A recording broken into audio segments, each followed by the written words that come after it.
আসসালামু আলাইকুম রহমতুল্লাহি বারাকাতুহু। আজকের আলোচনা মুহররমের রোজার ফজিলত সম্পর্কে। মুহররমের রোজার ফজিলত সম্পর্কে আবু হুরায়রা রাদিয়াল্লাহু তাআলা হতে বর্ণিত রাসূল সাল্লাল্লাহু আলাইহি ওয়াসাল্লাম বলেছেন, রমজানের পর সর্বোত্তম রোজা হলো আল্লাহর মাস মুহররমের রোজা। আশুরার রোজা অর্থাৎ মুহররমের 10 তারিখকে আশুরা বলা হয়।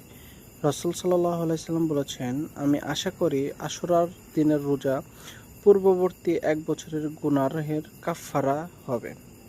গুরুত্বপূর্ণ কথা, আশুরার রোজার মাধ্যমে পূর্ববর্তী এক বছরের ছোটখাটো গুনাহ মাফের আশা করা যায়। আল্লাহর রহমত লাভের একমাত্র সুযোগ। কিভাবে রোজা রাখা উত্তম? 9 ও 10 মুহররম অথবা 10 এবং 11 মুহররম রোজা রাখা উত্তম। আরও উত্তম হলো 9, 10 ও 11 মুহররম 3 দিনের রোজা রাখা। একটি গুরুত্বপূর্ণ বিষয় দিকে লক্ষ্য রাখা উচিত, সেটা হচ্ছে আশুরার দিনে বিশেষ কোনো নামাজ এবং খাবার বা শোক পালনের বিধান ইসলামে প্রমাণিত নয়। এই দিনের মূল আমল হলো রোজা রাখা, আল্লাহর ইবাদত করা, বেশি বেশি দোয়া ও জিকির করা। আল্লাহ আমাদের সবাইকে মুহররমের বরকতময় দিনগুলো কাজে লাগানোর তৌফিক দান করুক, আমিন। আসসালামু আলাইকুম ওয়া রাহমাতুল্লাহি ওয়া বারাকাতুহু।